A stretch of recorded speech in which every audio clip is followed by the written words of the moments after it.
الفريق الوطني تاعنا داولنا الملعب، داولنا لوسط الملعب وتحكموا هما في الكره.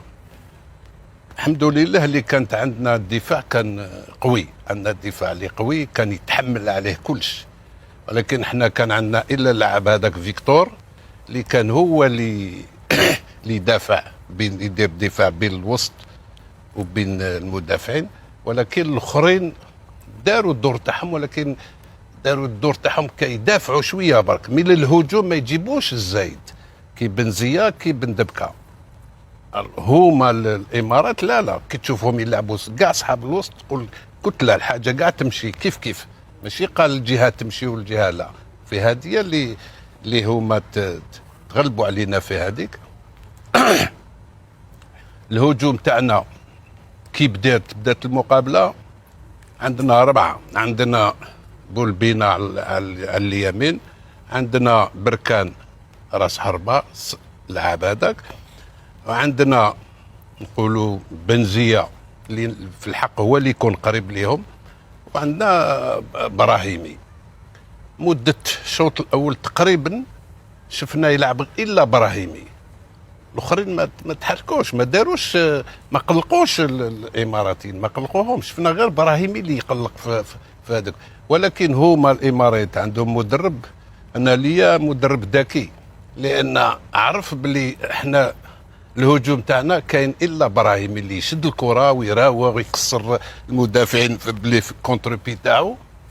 حط له لعاب وين كان معاه ما خلاش، وكان معاه ما مخشين معاه في اللعب، وهذا في حقه.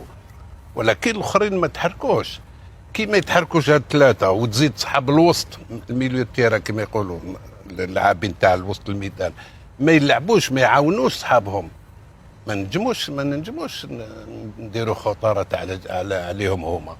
وعندنا الرواق الايمن المدافع كان ما يطلعش، يطلع يا ربي في مقابله كاع طلع ممكن 4 خطرات او 5 خطرات. كون نورمالمون لا لازم يطلع. انا كنت نشوف على كل حال المدرب هو حر، هو دار عليه المجهود تاعو والله غالب، هذه كرة القدم. مي انا كنت نشوف ما ندخلوش مع اماراتيين كي قلت لك يعرفوا يلعبوا كرة القدم، يعرفوا يشدوها. انا كنت حاب ندخلوا 4-4-2، نخلي بولبينا ونخلي براهيمي لقدام ونعمر الوسط باش ما نخليهمش يخدموا، خاطر لازم تكسر لهم هذيك الخدمه هذيك باش تتغلب عليهم. احنا هما ولاو يلعبوا كره كما يلزم الحال، يخرجوها وتغلبوا علينا في هذه. ومام بس انا ما اشوف ان منتخب الجزائر كان سيء، كان منتخب كويس اليوم. نعم، انا اقول لك باش نتغلبوا عليهم انت كان كويس. انت وصلت معاهم ركلات ترجيح. اسمح لي، انت اخر دقيقه 90 من زمن المباراه هجمه الجزائر لولا الحارس الاماراتي انت كنت فايز كابتن. انت شفته ولا ما شفته؟ 120 120 هذه خالد هو ريحنا يوم خلى بولبين على اليسار وابراهيمي على اليمين، يعني بعدهم علي عن منطقه الخطوره. كابتن هذه لو انت مسجلها شفتها هذه كان الوضع مختلف. انا نتكلم لك لو لعبنا بهذه الطريقه على حساب رايي ممكن اني غلط، بالطريقه هذه ما خليهمش يلحقوا يسجلونا. حارس ممتاز، حارس الامارات ملاح ممتاز، ملاح جدا ممتاز، ملاح. قوي ما شاء الله، ملاح. ما مشى على المليح تاعنا هذا، كان ملاح، خدم جبد وحده مع الاخر، مع الوقت الاخر ما نعرف شحال بقات النهايه، كان جبد لهم وحده مليحه. ولكن انا كان نقول لك هكذا، انني لو كان لعبنا بالطريقه هذه ممكن كنا نقعدوا 1-0، باسكو الهدف اللي سجلوه بالخدمه، وراحوا سجلوا ماشي ضربه من البعيد، ولا سجلوه بالخدمه صح. وغلطونا لو كان عمرنا لهم هذاك ما يخليوهمش يخدموا، من محال. وما في التغيير جاب لي ربي، انا نمد رايي على كل حال.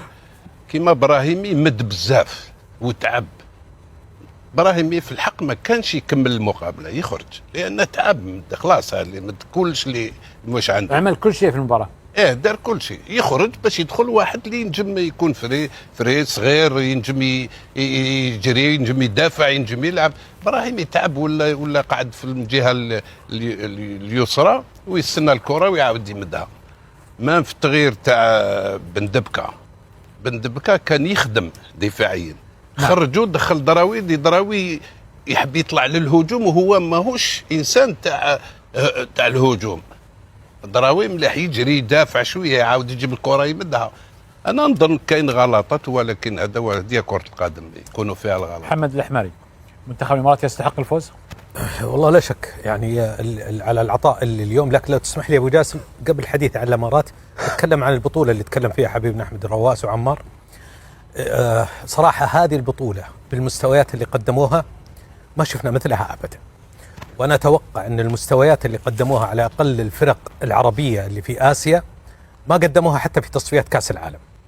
شفنا تنافسيه كبيره بين اللاعبين بشكل غير مسبوق، وانا حقيقه يعني اقول للاعبين ما لهم اي عذر في انهم ما يقدمون المستويات، سواء اللي قدموها في دور المجموعات حتى النهائي. كل الاشياء اللي يتمناها لاعب كره قدم في بطوله موجوده هنا. تتحدث عن التنظيم، تتحدث عن الملاعب، تتحدث عن الحضور الجماهيري والشغف اللي عند الجماهير قبل لا يكون عند اللاعبين.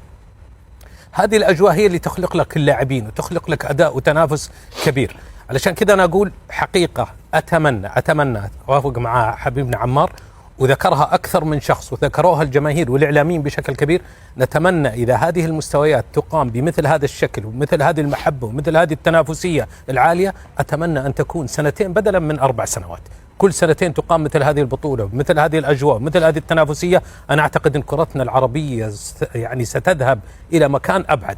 واعتقد اللي حصل لمنتخب مصر ومنتخب تونس ومنتخب الجزائر هذه دروس. اعتقد يحسبون حسابهم في مثل هذا الموضوع، وبانهم بيقدمون في البطولات القادمه تنافسيه مختلفه. اما بالنسبه لمباريات اليوم، ابارك للاردن وبارك للامارات حبيبنا عثمان وحبيبنا احمد، ونقول هارد لك النشأت وحبيبنا الشيخ علي.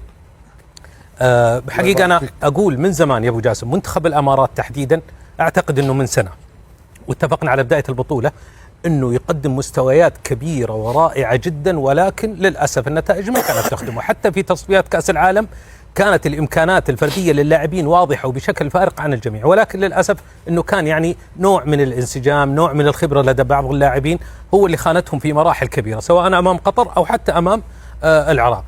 نتمنى إن شاء الله في الجولات القادمة وفي الأدوار القادمة حنشاهد تنافسية ومستويات أروع بكثير من اللي شفناه. حقيقة إلى الآن وجبات دسمة تقدمها لنا المنتخبات العربية بشكل مختلف، وإن شاء الله يكون حليف المنتخبات العربية نجاح والتوفيق. إعلامية أن مجيد بوقرة غادر المنتخب الجزائري. لا، حضرت أنا في كونفيرنس دو بريس اللي دارها، أعلنها. هو أعلن قال هنا اليوم النهاية تاعي خلاص. أعلنها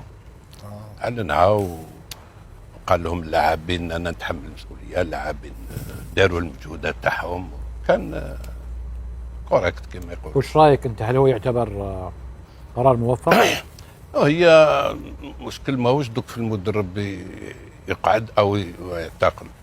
هل الفريق هذا هذا كما يقولوا هل عنده مستقبل؟ كيف ما عنده مستقبل؟ اذا انت اليوم مستدعي عادل بلبينة للمنتخب الجزائري الاول، ممكن 1 أو 2 نسيته. هذا ما كان، هذا هو نوع التدريبات تاعها. ما كاش المنافسه، ما كاش مقابلات يكونوا من القدام. تحب 3 سنين 3 سنوات 3 سنوات. واش راح يدير في 3 سنوات؟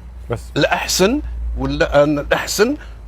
ولا الفيدراليه تخمم، هما ماشي انا، ولا الفيدراليه تخمم تقول ممكن بوقرة نسحقوه المستقبل في الفريق ألف، من الدرك يجيبوه قدام المدرب بيتكوفيتش مساعد، بس يخدم يساعدوه باش يخدم، باش ولا راح من بعد هو قال ما راح اشتغل مع بيتكوفيتش. وقال نعم، قال انا مدرب رئيسي لن اعمل مع بيتكوفيتش نعم كمساعد، وما راح يعمل معه كمساعد.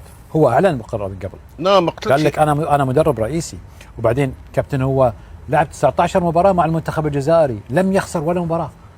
جميع المباريات حتى اللي فيها خساره بعد ركلات الترجيح، يعني مش انه بيتكوفيتش نهائي الشان 2022 عفوا بركلات الترجيح، 2025 ربع نهائي الشان ركلات الترجيح خرج، واليوم خرج بركلات الترجيح. 19 مباراه هذا المدرب لم يخسر. على مجد